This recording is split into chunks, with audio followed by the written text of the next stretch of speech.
I received the call to be your pastor at Our Lady of Perpetual Help, I was told you needed a new church. Then at my pastor's installation, Bishop Wilkerson told a story about a priest who walked on water. I took the hint, and I've been practicing ever since. Believe. I'd like to talk a little bit with you about believing and about our future together at OLPH. Back in 1944, we had 750 registered families. They only needed 2 masses. But as Newhall grew, they had the vision to build a church that seated 650. They probably thought that was big. But now, we need 10 masses. Thank goodness those early parishioners held fast to their vision, because we wouldn't and couldn't have lived through all the wonderful experiences of our Catholic faith in this church. But now it's time for us to become visionaries ourselves. 50 years have passed, and it's time to build a new church. Just the other day, I spoke with a senior parishioner. He said, "Father, look at this place. It's old like me. And just trying to fix it up isn't the answer. We need to build a new church." Now, he trusts that he'll live to see the new church, and I assured him that he will, because with God, all things are possible. I definitely think it's time for a new church because our congregation is growing so fast. We need a church that can hold both present parishioners and future parishioners. Well, my vision for the new church is one that would be a facility that would be certainly larger, but very much a warm and inviting place. I'm going for it. Within the Archdiocese of Los Angeles, OLPH is considered a sizable parish, serving a large number of Catholics in the Santa Clarita Valley. Yet of the 3 parishes here, we're the only parish that has not addressed its present growth needs. It's time we enlarge our parish, improve our facilities, and prepare for the future. We were once the mother church, assisting with the building of both St. Clair and St. Kateri. Now it's time to engage in our campaign to build a new OLPH. The pastoral center is open, the infrastructure is set, the parking lot is complete. We can now focus on the church and only the church.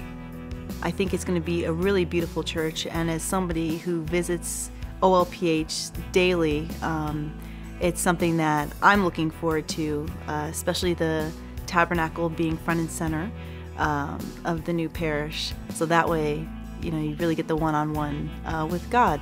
My dream is not simply to build a new building, but to build a greater community, a bigger group, and a larger parish that will be able to expand and bring the Word of God to more people. As an usher, I always notice that in the vestibule, it's always crowded during Mass. And it'd be really nice to have everyone sit down within the church or in the children's chapel instead of standing back there. God has said that He likes a cheerful giver, and He has challenged us to test Him in the fact that He cannot be outdone in His giving. I think I need the wisdom and discernment to actually figure out how much I can contribute.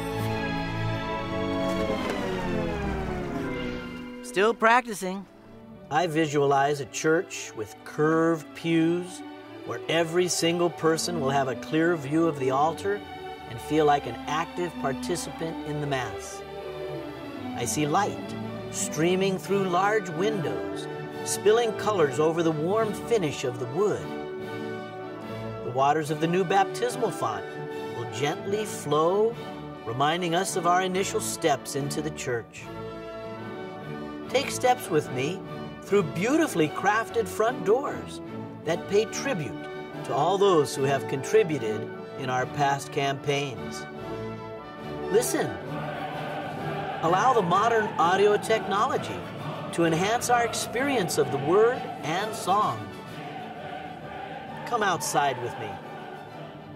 Let's meet each other on a fellowship plaza, large enough to accommodate hundreds of guests, whether that be for a wedding, a funeral, or confirmation, for more intimate celebrations, or times of grief, or simply personal prayer.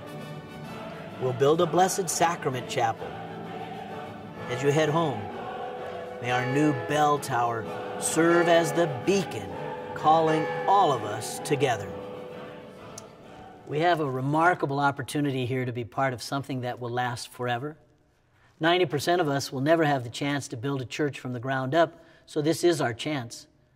This new church is not only for us, it's for our future, for the many generations of future parishioners who will marry in this church, baptize their own children in this church, and memorialize their loved ones. The future of the church is our kids. Do you think OLPH has outgrown its church? Yes. So what should we do? Build a new one. We need to ask God to help us too, though, huh? How should we ask God to help us build a new church? Ask him in your mind. Yeah, well, I would say, God, please help us build a new church. Mm-hmm. And what do you think God has enough money to build a new church? No. No? Who has the money to build a new church? We do. Should it be smaller than the old one?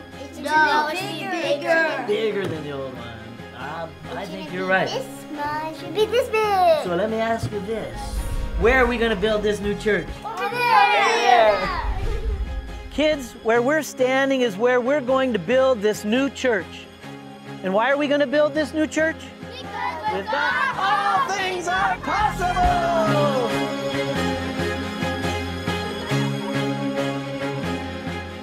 Here's what I'm asking each and every one of you to do. First, pray. Listen to what God is asking you and your family to do financially. Then, ask yourself, what gift will you give to this project? Second, participate. At the end of April, you'll be asked to make a commitment to help build our new church. Your gift, combined with others over the next 3 years, will enable us to begin construction on the church. The more numerous the gifts, the larger the gifts, the sooner we begin construction. And finally, believe. Believe with me that with God, all things are possible. I've been practicing. We can do it. Believe. With God, all things are possible.